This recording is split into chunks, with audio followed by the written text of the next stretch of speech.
dan ada Amin. Bismillahirrahmanirrahim. Faslun man intaqada wudu harama ali arba'atu asya' as-shalah wa tawaf wa masul mushaf wa hamluh. Yang pertama, setelah kita bahas daripadanya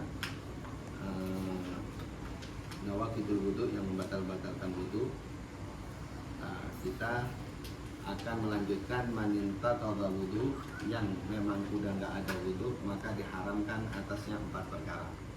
Yang pertama adalah as-shalah. Pertama salat. Salat al-ma'na rabi' min al-arba' al-asya' allati tukramu malabis ahadu ala man laysa bimutawaddi' fi as-shalah, yang mana setiap daripada seseorang yang tidak ada wudu, maka salah satunya diharamkan atasnya as-shalah. Salat fardhan kanat au naflan, baik itu salat fardu ataupun salat sunnah ataupun salat jenazah, kayak gitu ya.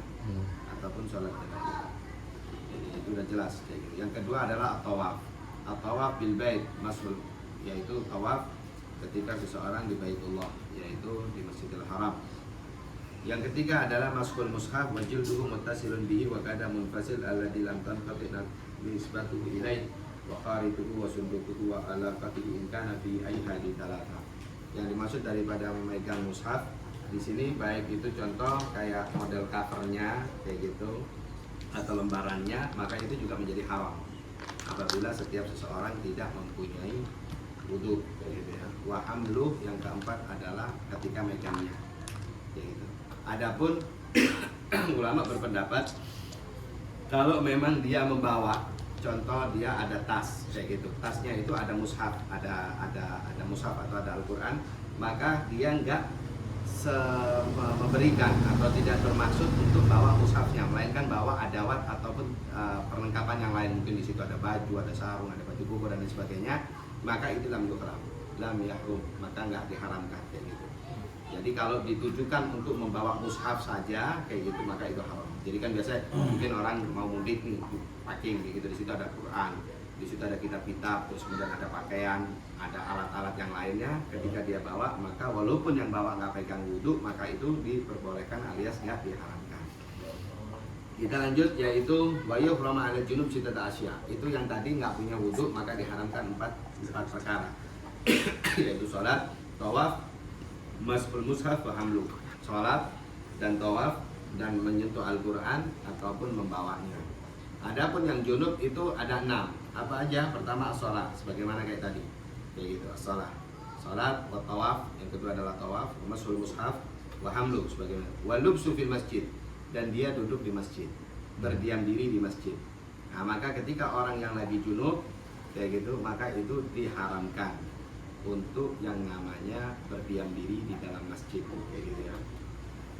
Ai taraddud fil masjid in kana musliman mukallifan laisa binaba'in wa la madun kan ulika alil bab aw khafa min khuruj min wa yajib wa akhirnya atayammam bi tawfiq lam yadkhul fi waqti masjid.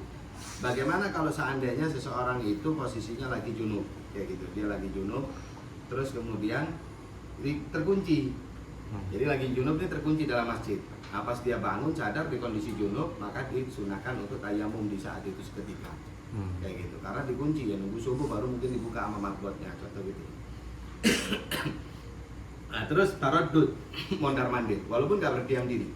Dia cuma melewati, manggil temennya keluar. Maka itu kalau dia posisi junub maka diharamkan. Kayak gitu.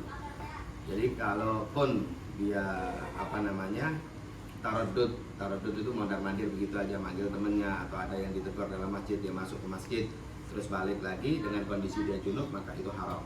Apalagi dia berdiam diri di dalam masjid kayak gitu. Yang terakhir adalah wa qiraatul Quran, dan dia baca Al-Quran. Dan orang yang baca Al-Quran mau nggak mau ya wajib untuk yang namanya harus dalam kondisi suci dan dia tidak berhadas, yang namanya hadas besar alias junub. Itu kalau untuk yang junub. Jadi yang pertama kita ulangi, haram atas orang yang tidak punya wudhu adalah 4.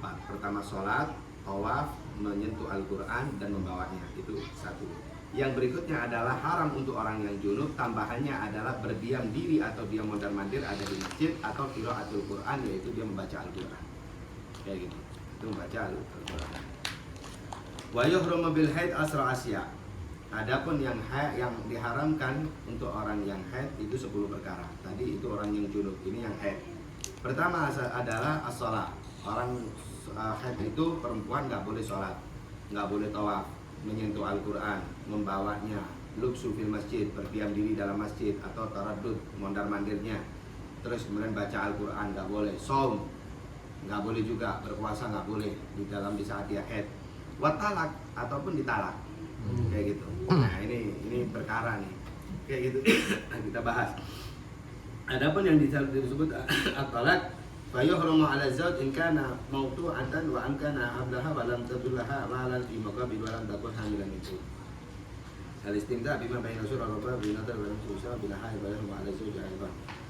Begitu juga. Kenapa kok talak di sini ini menjadi salah satu yang apa sih talak itu? Talak itu melepaskan ikatan. Yang dimaksud ikatan nikahnya. Bila ditalak dengan lafaz talak atau cerai, kayak gitu. Ada nanti pembahasan tentang talak itu panjang juga. Kayak gitu, ada yang disebut kayak kinayah, kayak gitu.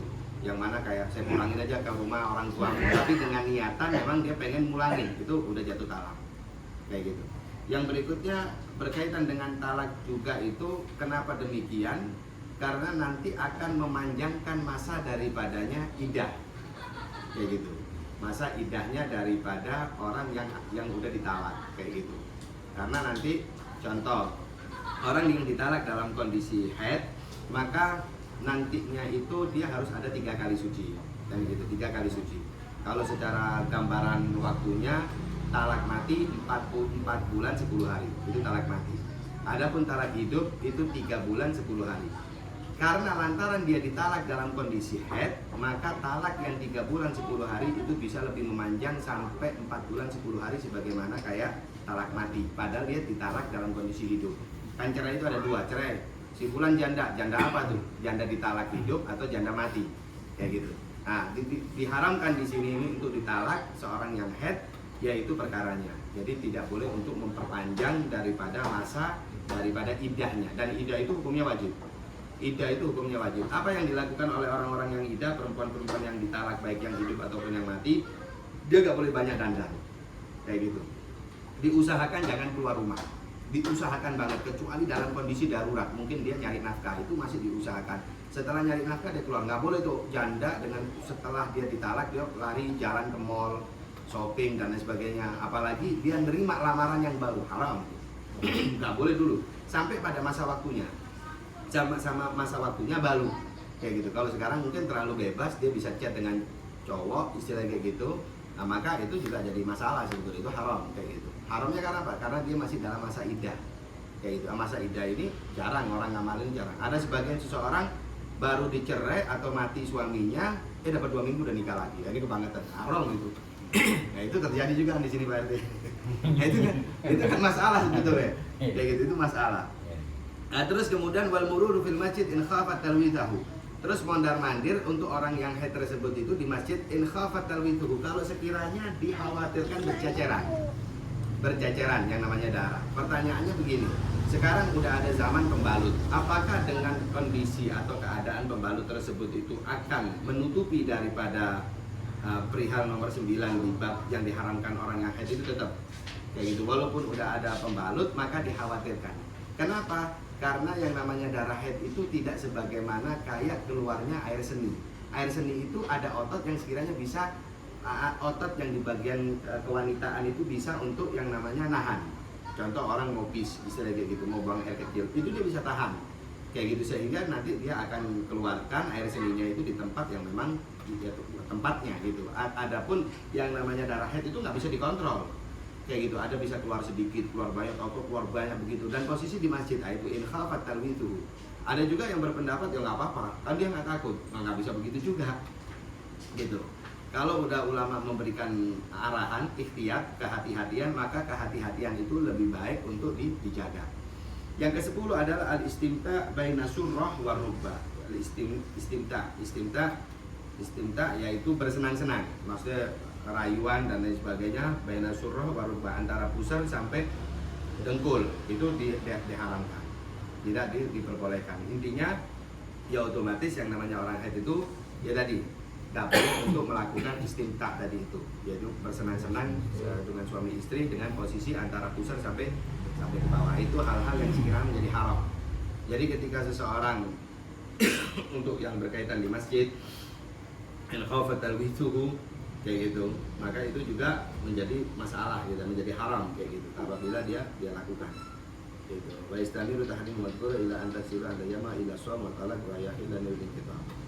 Nah, oke. Terus kemudian di sini asbab tayammum salasa. Sebab tayammum itu ada 3. Yang pertama adalah al-asbab wa jamu sabab. Al-asbab itu jamaknya sabab. As-sabab lughatan ma yatawassalu bihi ila ghairi, yaitu apa-apa yang sekiranya mengarah kepada sesuatu. Urfan ma yalzamul wujudil wujud wa min adamil adam mulidati. Tayammum lughatan al-ghasl. Adapun tayammum secara bahasa itu yang bermaksud. Jadi dia bermaksud kepada sesuatu. Kalau secara definisinya, tayammum itu adalah isalu turab ila wajhil walidin bi syartil maksusah. Menyampaikan turab atau debu kepada wajah dan kedua tangan tok, nggak ada yang lain. Kayak gitu. Sampainya debu dan ke wajah dan kedua tangan. Al-makna anna al-asbab mubiha kulla wahid minha tayammum katarat wa ja'alaha batun wa khawfun haja idlaluhu maradun yusakku jabri wa jirahu. Adapun di sini kenapa sih ke orang itu jadi tayammum? Pertama bisa karena sakit, kedua bisa karena takut, ketiga memang nggak adanya air kayak gitu, atau keadaan yang parah dalam anggota badannya, atau berkaitan dengan jabiro. Jabiro itu kayak tambalan kayak perban, dia ada perban kayak gitu, sakit dan lain sebagainya, maka itu harus tayammum. Wajirah adapun di sini ada luka, yaitu baik di perban atau nggak di perban ada luka di situ, maka diperbolehkan intinya untuk bertayamum. Apa tayamum ini adalah pengganti untuk yang namanya wudu, kayak gitu, pengganti daripada wudu. Akan tetapi di sini ini lemah. Ibadah tayamum itu adalah ibadah yang lemah, kayak gitu. Kalau istilah kekuatannya itu tidak sebagaimana, tapi yang menyebabkan batalnya tayamum sebagaimana batalnya wudu, kayak gitu. Pertama adalah fadlul ma, nggak adanya air. Fadlul ma hisan wa tayammul muhtis wal junub idza tayakan walau bi khabar adl inda ramli hilaf ibnu hajar wa dhanna wujudil ma aw syaka fihi tawahama wajaba ilm talaba li kulli tayammum fi waqtin bi an yufattisa ila mansilin wa inda rafiqil sampai dicari itu nanti kayak gitu, cari pencarian. Jadi tidak ada disebut wa idza tayakkana wujudu fa in kana bi hadil ghurub wa huwa mil wa nis aitis alaf dira, yaitu ada yang dicari dengan batasan yang namanya hadil ghurub. Hadil ghurub itu adalah salah satu keadaan yang mana dia harus mencari. Jadi langkah pertama itu hadil ghurub. Berapa sih hadil ghurub itu? Yaitu mil wa nisif, yaitu 1 mil setengah. 1 mil itu setengah berapa sih? Tis alaf, yaitu 9.000 diro. 1 diro itu segini. Jadi 9.000, anggaplah bisa dikategorikan itu kalau umpama itu dikila 9 kiloan atau 8 kilo lebih. Wajib alihi matalabu, maka wajib untuknya mencari. Wa in kana fawqahu wal musamma bihadil ba'd. Kalau memang sekiranya di atas itu disebutnya hadil ba'd, yaitu batasan yang jauh, ataupun gurub itu yang dekat. Jadi dekatnya itu untuk orang pencarian air, mungkin alhamdulillah kalau di kita nggak sampai dapetin kayak gitu, naudzubillah min dzalik. Itu bisa 8 sampai 9 kilo. Itu hadil gurub. Hadil gurub itu batasan dekat. Kayak gitu. Adapun batasan yang jauhnya itu bisa sampai di atas itu. Kayak gitu. Nah, maka itu disebut lam yajib, enggak diwajibkan. Wa alam anna la yajibu talaba mutlaqan illa bi syartil aman ala nafsin. Yang sekiranya dia ketika mencari itu dengan kondisi dia itu aman untuk dirinya. Nggak takut, ya nggak membahayakan, takut dibunuh, takut diserang dan lain sebagainya. Wal aqba, begitu juga anggota tubuhnya atau hartanya, keluarganya, kayak gitu. Kalau memang sekiranya dia nggak yakin akan keamanan dirinya, keluarga dan hartanya, lebih baik dia tayamum, kayak gitu. Itu lebih baik. Jadi nggak harus dipaksakan, kayak gitu. Kalau di kita mungkin di rumah nggak ada air, mungkin serang atau lagi rusak atau pipa mesin air rusak, ya kita bisa ke masjid, musola dan lain sebagainya. Tetapi kalau ini sekiranya kondisinya memang seluruhnya, jadi anggota maksud seluruh daripada daerah tersebut itu nggak ada air, maka itu kalau kita berpikir secara naluri dengan adanya air ini, kalau dengan adanya hadil gurub, hadil bod kayak gitu tuh sangat bersyukur, kayak gitu adanya air itu benar-benar kita bisa istinja, kita bisa minum, bisa wudhu dan lain sebagainya. Nah, terus kemudian kalau memang sekiranya ketika dia mendapatkan air tersebut itu tidak keluar daripadanya waktu sholat, kayak gitu ya. Kalau keluar waktu sholat ya buat apa? Kayak gitu. Dia udah jauh-jauh terus kemudian waktunya sholatnya hilang kayak gitu. Na'am idza tayakkana wujudul ma' bihadil ghaus aw al-ghurub lam yustarad al-amna ala ittisa wala ala man yajibu badalahu lil ma'i tuhur tamanan wa ujra. Kalau memang sekiranya dia harus membayar, harus beli, ya itu lebih baik. Wa kadza la yustaradul aman ala khurujil waqti in tayakkana al-ma' fi hadil ghaus. Karena sesungguhnya tidak disyaratkan untuk keamanan tersebut apabila seseorang itu nggak aman, maksudnya gitu. Kalau dia keluar intaya kanalma fi hadil ghaus, kalau memang sekiranya dia meyakini pendapatan air atau mencarinya air itu dengan hadil ghaus atau hadil ghurub tadi 9 kilo, 8 kilo sampai 9 kilo tadi. Yang berikutnya adalah al-marad, al-hasil awal mutawaqqi fatayamul muslim dan mutawafa istimalul ma alat nafsin aw manfaatin aqli. Kalau sekiranya yang keduanya adalah yang disebut daripada asbabut tayammum, 3 itu pertama adalah tidak adanya air, yang kedua adalah sakit.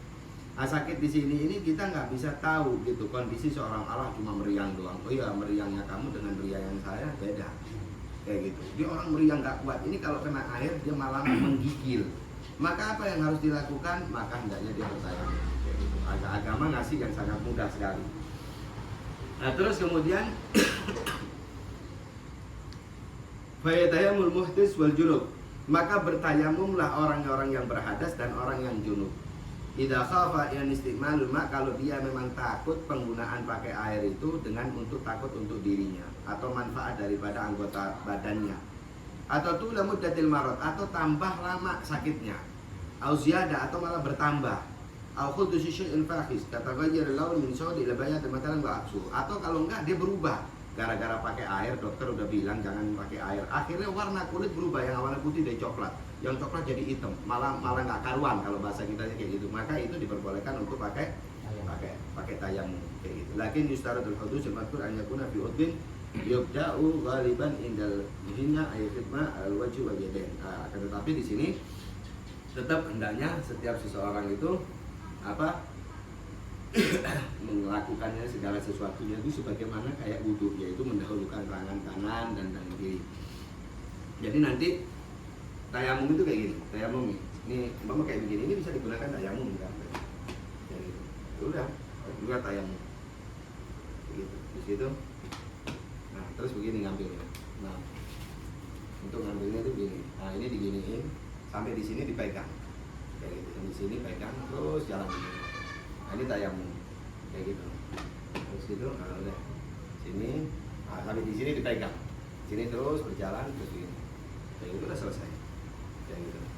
Maka dia udah secara nggak langsung dihitungnya sebagaimana kayak punya wudhu, kayak gitu. Dihitungnya sebagaimana kayak punya wudhu, maka dia udah bisa melaksanakan sholat dan sebagainya. Jadi ke kondisi-kondisi yang utuh, kondisi-kondisi yang sekiranya itu di tembok bisa nggak bisa. Orang lagi sandaran di tembok dia melakukan tayamum maka bisa. Jadi debu itu bukan yang modelnya dibawa begitu, bukan. Nah, akhirnya mukanya penuh dengan debu. Jadi cemong. Gitu. Nah, terus kemudian bisa juga kalau memang sekiranya dia itu kalau apa disebut? Wa in khafa man isti'malu ba'dal badan ghasala sahih wa tayammum mufti an al-ali wa ghuslihi wal junub matasya.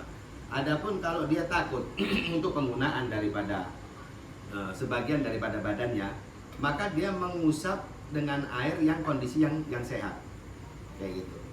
Kalau memang itu lukanya, kalau sakitnya itu sakit berkaitan dengan luka. Ya saya sih sebetulnya kalau kena air nggak apa-apa, contoh kayak gitu. Di luar daripada meriang. Kalau meriang kan walaupun dia nggak punya luka, nggak punya jabirah, nggak punya yang namanya tembelan, maka yang anggota yang sehat itu boleh untuk diusap dengan air.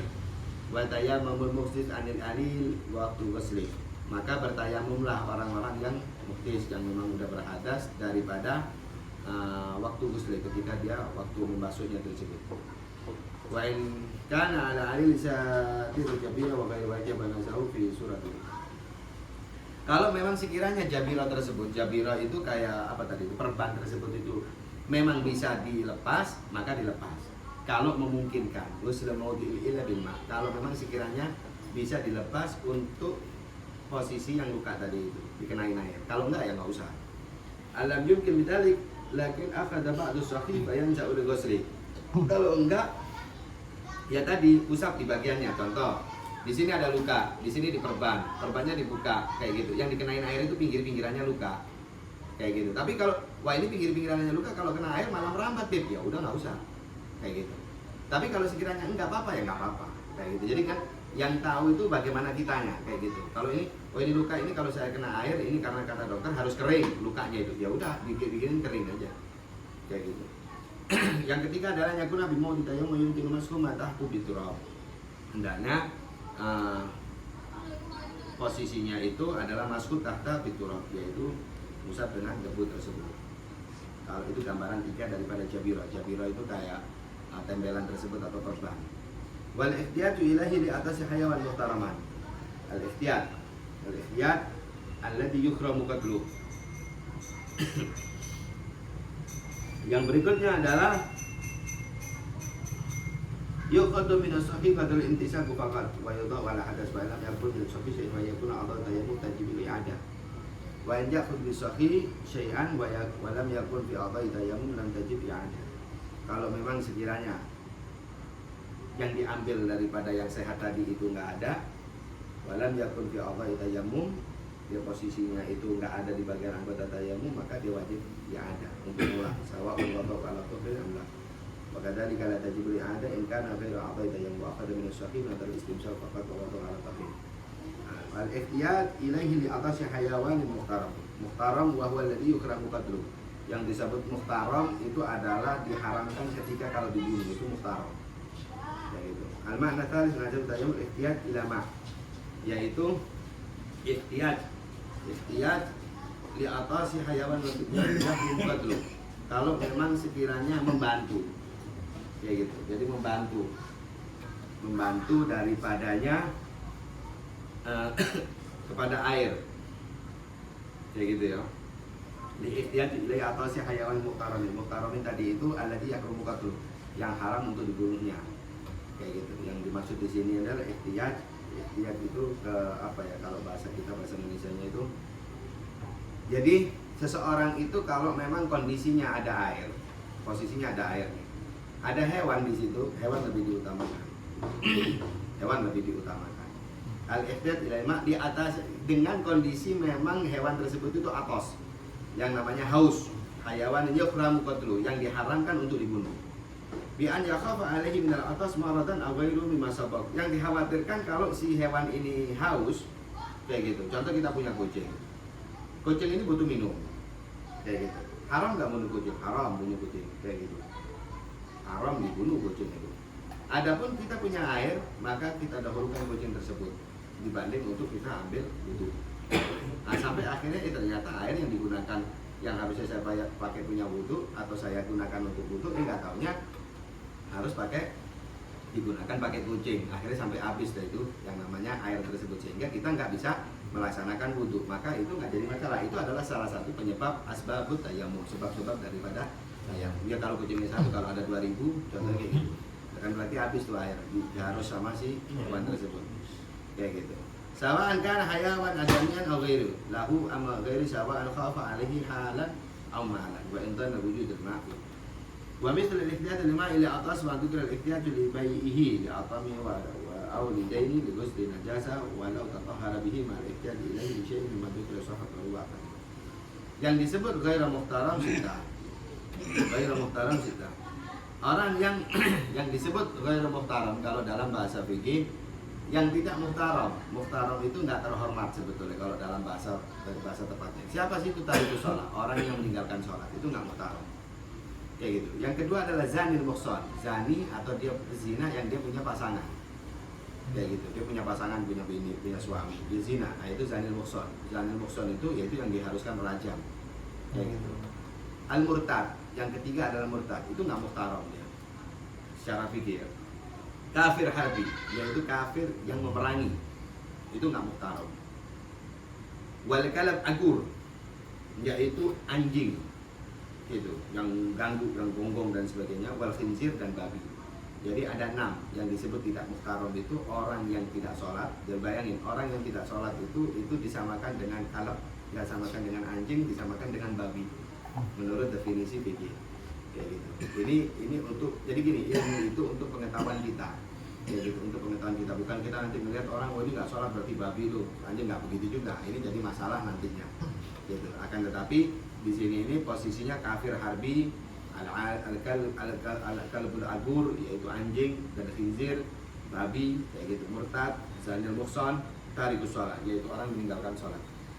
Bahkan di situ disebut tarikus sholat itu nomor 1 gitu. Jadi orang-orang yang sekiranya tarikus sholat, meninggalkan sholat, dia tadi kayak gitu, yang disebut ghairu muhtaram. Ghairu muhtaram itu yang tidak terhormat. Nah, kaitan dengan yang disebut daripada di atawasan ghairu muhtaramin, hayawanin muhtaramin. Tadi kan hewan yang muhtaram. Muhtaram itu adalah yang terhormat. Adapun yang tidak terhormat, ya tadi orang yang tidak sholat, zanil muhson, murtad, kafir, harbi, anjing, dan khinzir. Yang dimaksud kaitan dengan fikih tersebut, kalau seandainya kita punya air, kita bisa gunakan untuk bersuci, terus kemudian ada anjing. Lah anjing ini gonggong ganggu banget. Itu lebih baik kita untuk pribadi kita daripada itu anjing. Ada khinzir, ada babi, lebih baik untuk kita daripada babi. Ada orang atau teman kita, saudara kita lihat nggak sholat, ya lebih baik buat kita daripada buat apa air buat dia, paling buat istinja doang, mandi, sedangkan saya butuhnya untuk ibadah kayak gitu. Jadi meninggal tadi sholat aja, meninggalkan sholat. Zanil muhson, kita tahu nih ada orang yang zanil muhson, maka itu kasarnya nggak usah dikasih air, walaupun seandainya itu posisinya haus kayak gitu ya. Itu kalau posisinya memang dia haus. Karena apa? Karena kebutuhan air untuk kita gunakan sampai kita nggak berubah jadi tayamum, maka itu lebih utama kita gunakan air tersebut dibandingkan kita memberikan orang yang tarikus sholat, zanil muhson, murtad, kafir harbi, terus kemudian al-kalab ataupun anjing yang gonggong, wal khinzir yaitu babi kayak gitu.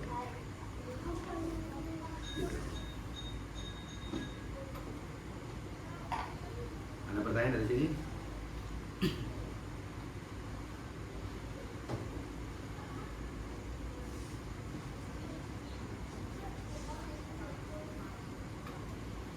Yang dimaksud di sini ini al-kalbul agur wa in kana fihi nafa bi khilafi ma fihi nafa wa laysa bi agur. Kalau memang sekiranya ini anjing yang manfaat, fa yahrumu qatluhu, maka diharamkan untuk bunuh. Amma ma la nafa'a fihi wa la darar. Ada juga yang anjing itu enggak bawa manfaat, enggak bawa mudarat. Faqala Syekh Islam innahu khairul muhtaram. Tapi di sini disebut oleh Syekhul Islam ini tetap enggak muhtaram. Fa yajuzu qatluhu, maka diperbolehkan untuk membunuhnya. Oke. Ada pertanyaan lain? Ada pertanyaan? Berkaitan dengan apa? Yang junub, yang nggak bisa baca Quran, itu berhubungan dengan mushaf ya. Nah ini kadang kita kan di HP itu kan ada itu. Nah itu di HP itu. Bisa nggak itu? Baca? Iya. Baca nggak bisa. Baca nggak bisa. Tetap nggak bisa. Walaupun dari kalau dalam hati bisa. Iya, lebih baik. Nggak diucapkan. Kiroa di sini ini kalau lebih afdolnya tetap harus punya wudhu. Ya, harus punya wudhu. Tapi kalau memang sekiranya itu dikarenakan darurat atau dia lupa, ya namanya darurat itu boleh aja kayak gitu. Akan tetapi kalau pegang handphone terus kemudian dia lupa tadi malamnya contoh habis junub, terus kemudian dia terusin baca Al-Qur'annya dengan kondisi dia lupa, maka itu nggak jadi masalah. Nggak dimafu gitu, bukan nggak masalah dimafu. Tapi kalau dia ingat ya dia lebih baik untuk ambil wudhu dulu atau mungkin langsung mandi kayak gitu, bersuci, hilangin hadas besarnya baru dia lanjut kayak gitu. Maka itu handphone sendiri ketika yang mana di sini ada Al-Qur'an kayak gitu, usahakan ya posisinya itu mati. Posisi mati dalam artian bukan dimatiin handphonenya, melainkan itu kayak begini mati, kalau gini kan kayak hidup kayak gitu. Jadi ini mati kayak gitu. Tapi kalau posisinya dia hidup, apalagi masih ada ayat-ayat, itu juga jadi mudorot sebetulnya. Kayak gitu. Karena di sini ya kan handphone ini bisa nyimpan semua memori, ada foto habaib, foto orang tua kita, ada Al-Qur'an, ada apa aja kayak gitu. Terus kemudian dibawa ke kamar mandi kayak gitu. Nah, pas dibuka aplikasinya aplikasi Al-Qur'an kayak gitu. Ini nggak pas banget. Itu kan hampir menyerupai, karena ini udah era modern, hampir menyerupai sebagaimana kayak orang bawa Al-Qur'an dalam toilet, hampir menyerupai kayak gitu. Oleh karena itu ya ahsan atau bagusnya ya kamar mandi nggak masuk, ya di toilet kayak gitu kan. Kamar mandi nggak masuk ke toilet. Oke. Ya, iya. Kendaraan nggak sih ya, bersih ya, enggak lah. Ada apa? Kita kadang nggak suci ya, tidak masalah. Nindain.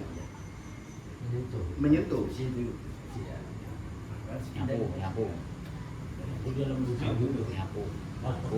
Ya wudhu dong, harus. Usahakan pakai itu gini, amannya seseorang itu setiap hari punya wudhu, amannya.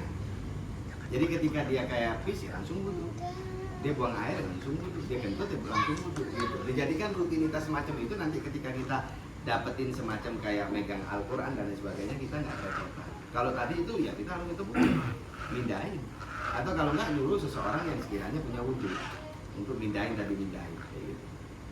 Walaupun ada gol doif banget, doif itu kayak lemah banget dalam bahasanya ulama, diperbolehkan. Caranya bagaimana? Caranya itu kayak ada tisu, kita niatin untuk ngangkat tisu ini, kayak gitu. Tapi kan hati nggak pernah bohong, tisu ini saya jadikan wasilah untuk megang begini lah, ngapain gue megang tisu ini, kayak gitu. Akhirnya nanti apa? Ini yang dianggapnya awal kitab suci, jadi kesannya kayak najis. Nah iya dong, ya kita megangnya begini, kayak gitu. Yang tadi yang disebut hamlu, membawa, itu kalau memang sekiranya dalam tas kita ini tadi ada perabotan, detek bengek dan lain sebagainya, terus kemudian di situ ada Al-Quran. Kita kentut di jalan, belum sampai stasiun, belum sampai di Sutet kayak gitu, belum sampai di manalah kayak gitu tempat yang memang kita tuju, kita kentut, kita bawa nih tas ini dalamnya ada Al-Quran, maka nggak jadi haram. Karena apa yang kita bawa bukan lantaran Quran aja, tapi ada barang-barang yang lainnya. Adapun kayak tadi kita bersih-bersih dalam kondisi kita punya wudhu, nggak punya wudhu, maka lebih baik wudhu dulu baru ambil Al-Qurannya untuk kita bisa dipindahin. Gitu. Terus lebih amannya bagaimana? Lebih amannya ya lakukan wudhu setiap saat. Ya itu lebih aman. Gitu. Sehingga ya kita punya kondisi baik gitu ya, suci terus gitu. Bahkan ada hadis yang menyatakan barang siapa yang wudhu sebelum daripada tidurnya, terus kemudian di situ dia lepas rohnya alias meninggal, maka husnul khotimah. Ya gitu. Itu kan enak banget. Jadi punya wudhu, terus kemudian posisinya itu dia tidur, di dalam tidurnya dia meninggal, maka dapat husnul khotimah. Kayak gitu. Nah itu ya kita supaya dapetin hal-hal yang demikian itu ya kita meraih. Pertama itu kalau mau dikaji itu apa sih semuanya ini kesucian. Maka itu Allah bilang qad aflaha man zakkaha. Sungguh beruntung orang yang mensucikan dirinya. Mensucikan dirinya itu awalnya itu pertama dari bab yang zahir. Bab yang zahir sampai kepada yang batin. Enggak usah langsung ke batin, repot lagi nanti. Karena pijakannya itu begitu, dari sesuatu yang zahir yang terlihat sampai yang enggak terlihat. Nah, itu namanya kesucian. Tapi kalau kita langsung bersihkan sesuatu atau kita sucikan yang namanya batin seseorang kan ya kita nggak ada yang tahu memang. Akan tetapi langsung beranjak begitu, awal mulanya itu dari mana? Kalau yang zahir jelas ada sesuatu nih, contoh makanya disebut kata Nabi an-nadhafatu minal iman, sebagai kebersihan itu daripada iman. Maka itu orang kalau memang kurang bersih memang kurang iman, itu udah pasti. Orang demen dengan jorok nih, istilah rumah jorok, tempat tinggal dan lain sebagainya, kayak ya acak-acakan lah, berarti memang kurang imannya. Orang yang banyak yang imannya bagus itu nggak seneng dengan jorok, bau dan lain sebagainya, kayak gitu. Makanya dia diupayakan wangi, diupayakan bersih, ya itu berkaitan dengan kesucian diri tersebut. Gitu. Maka itu Allah bilang qad aflaha man zakkaha wa qad khaba man dassaha. Gitu. Sanggup beruntung orang-orang yang mensucikan dirinya tersebut. Gitu. Jadi kesucian tadi itu diawali dengan zahir, setelah itu baru untuk urusan ke batin. Nah, zahir yang selalu kita lakukan baik itu berkaitan dengan wudhu, itu ada efek untuk kita. Orang akan mudah membersihkan hatinya itu kalau dia selalu membersihkan dirinya, membersihkan bersuci dengan wudhu tadi itu, sehingga pikiran itu tenang, kayak gitu ya. Pikiran kan di situ ada usapan di kepala, di wajah, kayak gitu. Terus kemudian di kepala, di tangan, di kaki. Ini semua kan anggota-anggota tubuh itu yang memang digunakan untuk beraktivitas. Contoh, kita usap kepala, wajah. Wajah ini untuk bermuajah, untuk saling berinteraksi, kayak gitu. Orang kenal seseorang itu karena dari wajah. Kalau wajahnya itu didoakan terus dengan niat wudhu tadi itu, orang ketemu kita senang. Kalau orang kurang air, ya itu jadi masalah. Kurang air bukan balik-balik mandi, akan tetapi nggak pernah wudhu. asam melihat dia asam, padahal dia nggak bikin apa-apa. Kok muka dia muka sial, muka iya semblep, muka sial gitu. Nah itu kan jadi masalah karena apa? Kurangnya wudhu. Itu satu. Bahkan wudhu itu nur, cahaya. Orang itu bukan karena kulitnya putih, hitam, coklat, bukan. Karena wudhunya sering, di situ itu bawa aura kalau bahasa orang itu, bawa nur, bawa cahaya. Terus kemudian setelah kalau kita kembali ke apa namanya daripada niat mashulu wajah, yaitu ngusap wajah, terus kemudian tangan. Tangan ini kan untuk kita jabatan, kayak gitu, untuk kita berinteraksi, kayak gitu, jual beli dan sebagainya. Bisa juga melakukan kebaikan dengan tangan, melakukan keburukan juga dengan tangan. Nah ini nanti Allah bimbing. Nah maka itu setiap daripada niat ataupun setiap kita wudhu, kita niatkan dari wajah, ya Allah jadikanlah wajahku berseri-seri, kayak gitu, baik di dunia ini sampai nanti di hari kiamatnya, kayak gitu. Yaumat tabiyatul wujuh, yang mana hari di saat itu adalah hari putihnya seseorang dan gelapnya seseorang, kayak gitu. Gelap dan putihnya itu bukan lantaran pakai sesuatu, melainkan berkaitan wudhu, kayak gitu, berkaitan wudhu. Orang yang tahu, nanti Nabi SAW sampai menjadikan, ditanya, ya Rasulullah, bagaimana engkau mengetahui daripada pengikutmu nanti atau umatmu itu, sesungguhnya aku akan melihat daripada tanda-tanda wudhu di wajahnya. Tanda wudhu di tandanya, dia ada tanda wudhu di situ, dan itu menjadi nur. Setiap apa yang kita lakukan menjadi cahaya terus. Nah, sampai nanti tangan. Setelah daripada tangan tadi, terus kemudian mashu syai' minar ras, yaitu ngusap sesuatu di kepala. Maka itu kalau bisa agak dibanyakin. Dan di sini diniatin, ya Allah berikanlah akal saya jernih, pintar, tegas dan lain sebagainya. Diniatin supaya saya bisa begini gitu. Dibimbing, minta dibimbing. Kayak gitu, minta dibimbing oleh Allah Subhanahu wa taala, dan itu bisa diniatkan di saat wudhu. Kayak Imam Ghazali kan panjang dengan pakai konteks bahasa Arabnya. Kayak gitu. Maka di sini di kitab Bidayatul Hidayah, maka kita niatkan di saat kita ngusap kepala itu minta diberikan pikiran yang tenang, terus kemudian pikiran yang jernih, kayak gitu, kesucian pikiran, kebersihan pikiran. Nah, itu kita niatkan di saat kita wudhu, dan kita bisa lakukan itu setiap harinya kan 5 kali. Kalau mau nambah bisa lebih, apalagi yang gawam, yang istiqomah. Setelah itu, setelah diusap di bagian kepala, terus kemudian telinga. Ini pun sunnah, akan tetapi diniatin setiap kita ini semoga Allah perdengarkanlah berita-berita yang baik, kayak gitu, berita-berita yang baik. Ya Allah perdengarkanlah hal-hal yang mendekatkanku dengan, kayak gitu. Jadi supaya kita ini mempunyai pendengaran itu bukan malah pendengaran yang menjauhkan diri kita kepada Allah Ta'ala, pendengaran yang malah menjadikan kita lebih dekat kepada Allah Subhanahu Wa Ta'ala, kayak gitu. Ya Allah berikanlah kabar-kabar yang baik, kabar-kabar sinyal, kayak gitu ya, yang indah dan lain sebagainya. Terus kemudian baru kaki. Kaki ini juga langkahan, kayak gitu, karena anggota tubuh itu adalah anggota yang mana digunakan aktivitasnya setiap seseorang, baik dari wajah, telinga, terus kemudian tangan sampai kepada kaki. Kaki pun begitu, ya Allah jadikanlah kakiku ini untuk kuat nanti ketika melewati Shiratal Mustaqim. Ya Allah jadikanlah daripada kakiku ini untuk Engkau ridhoi, selalu Engkau ridhoi. Ya Allah langkahkanlah kakiku ini di tempat-tempat yang mana Engkau ridhoi. Itu selalu diminta setiap wudhu, gitu. Maka itu diperbanyak daripada niat, walaupun itu konteksnya hanya ibadahnya wudhu, tapi ibadah wudhu kamilan, wudhu yang sempurna. Maka apa kata Nabi Shallallahu Alaihi Wasallam ketika engkau doa, asyhadu an la ilaha illallah wa asyhadu anna Muhammadan abduhu wa rasuluh. Setelah doa wudhu nih, setelah wudhu selesai, Allahumma ja'alni minat tawwabin, ya Allah waj'alni minal mutatahhirin waj'alni min ibadika shalihin. Itu kata Nabi akan gugur semua daripada dosanya. Berkat cuma urusan itu toh. Mau dosa apa aja. Karena apa? Ya orang bermaksiat dia pakai anggota wudhu. Dari wajah, berinteraksi telinga, tangan, kaki. Ini kan bisa digunakan untuk pikiran. Nah, untuk urusan baik pun begitu. Jadi arahnya itu sebetulnya arahnya kepada batiniyah juga, tapi diawali secara zahiriyah. Sehingga nanti setiap seseorang yang mengamalkan daripadanya wudhu model yang demikian, jadi niatin setiap hari kita, setiap wudhu, setiap niatin setiap wudhunya, maka itu punya kualitas. Jadi kalau pengen tahu punya kualitas apa enggak, itu bagaimana pertama ilmu, keduanya lagi setelah udah mengetahui ilmunya ya kita amalkan, kayak gitu. Dengan ikhlas, ya tujuannya semuanya akan kembali kepada pribadi kita masing-masing, kayak gitu. Karena semuanya itu untuk kembali ke pribadi kita masing-masing. Gak ada yang saling menguntungkan, kecuali yang diuntungkannya diri kita dengan kita mendalami daripada apa yang dimaksud daripada bab wudhu tersebut, kayak gitu. Yang lain? Kalau nggak ada, insya Allah kita akan lanjut. lanjut di beberapa waktu yang akan datang. Ini bab masalah tayamum, masih dalam bab tayamum, yaitu suruh tayamum 10, ada 10 syarat-syarat tayamum kayak gitu. Nanti kalau tayamum dari kaca boleh nggak? Kaca gitu, kaca mobil apa di kereta? Boleh, boleh, Boleh, Pak. boleh. Kalau itu boleh. Tayamum di kaca boleh. Ada yang lain? Ini Bi, kita sholat, terus kan habis makan, ada sisa makanan, waktu sholat tertelan, apa itu batal? Disengaja apa enggak? Nah, Lupa. aja ya. Kalau tertelan itu beda. Beda. Kalau tertelan itu sifatnya itu nggak sengaja. Tertelan, menelan baru sengaja. Tersandung kayak gitu, itu nggak sengaja. Kalau sandung, Terlihat, terlihat. Kan terlihat kita terlihat. berasa nih ada sisa makanan.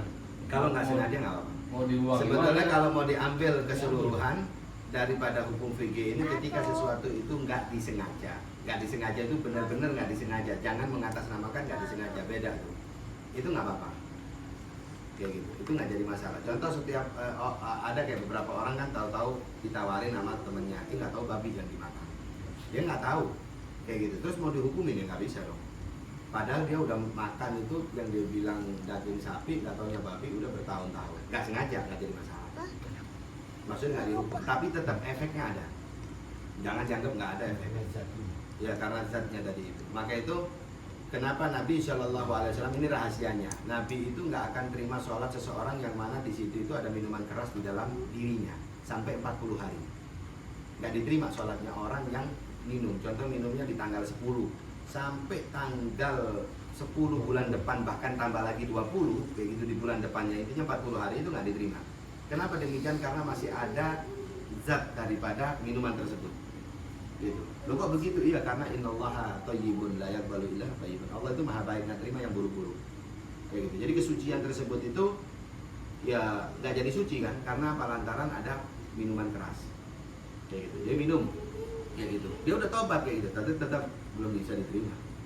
Kayak gitu. Sampai nanti yang namanya posisi itu hilang. Kayak gitu. Posisi mabuknya mah hilang. Kayak gitu sehari. Mabuknya mah hilang. Tapi zatnya tadi itu, zatnya yang dalam minuman keras tersebut itu belum hilang sampai 40 hari. Ya batas waktu 40 hari secara kedokteran, karena di 40 harinya itu minuman keras tersebut di anggota badan itu hilang. Racunnya ya. Hah? Racunnya. Ya, kalau efek sudah nggak ada efek-efeknya. Mungkin sehari doang puyengnya, misalnya mabuknya, leler lah istilahnya kayak gitu. Ya hari kedua, ketiga, keempat, lima ya udah normal. Tapi tetap kayak gitu. Secara ubudiyah di dalam ibadah kepada Allah Subhanahu Wa Taala nggak bisa diterima. Wallahu a'lam. Kalau tadi nggak disengaja nggak apa-apa. Tapi kalaupun seandainya ada makanan di situ, gimana tuh? Dibuang apa telan? Dia berasa nih ada sesuatu, diambil, ya, dibuang, nggak usah diambil, dibuang aja. Kantong gimana? Itu lagi. Kan di bongkong kan ada orang. Enggak, kalau menginginnya sesuatu kecil ya tinggal dibuang di bawah. Gitu. Kalau setelah sholat ya kita ambil lagi, itu kita buang. Ya gitu. Jangan sampai ketelan juga. Atau mungkin dikecup-kecup ini, kayak permen dalam sholat. Allahu a'lam. Nah, jualnya. Masalahnya. Ada yang lain? Ada belum? Coba. Boleh, nggak ada. Oke. Insyaallah kita akan lanjut di waktu-waktu yang ditentukan. Bismillahirrahmanirrahim. Allahumma shalli ala sayyidina Muhammad. Kembali wujud ada yang fikul yang sudah ada dalam fikir Allahumma shalli ala huda wa taqwa al-afwa bina wal muta'ala dinil islam liman bila mihnat min tahni fi wa rifatu bana suri wa nusuku bana wa yati hajatana dunyana wa akhiratina sallallahu sayyidina Muhammad. Alhamdulillahirabbil alamin. Qabul.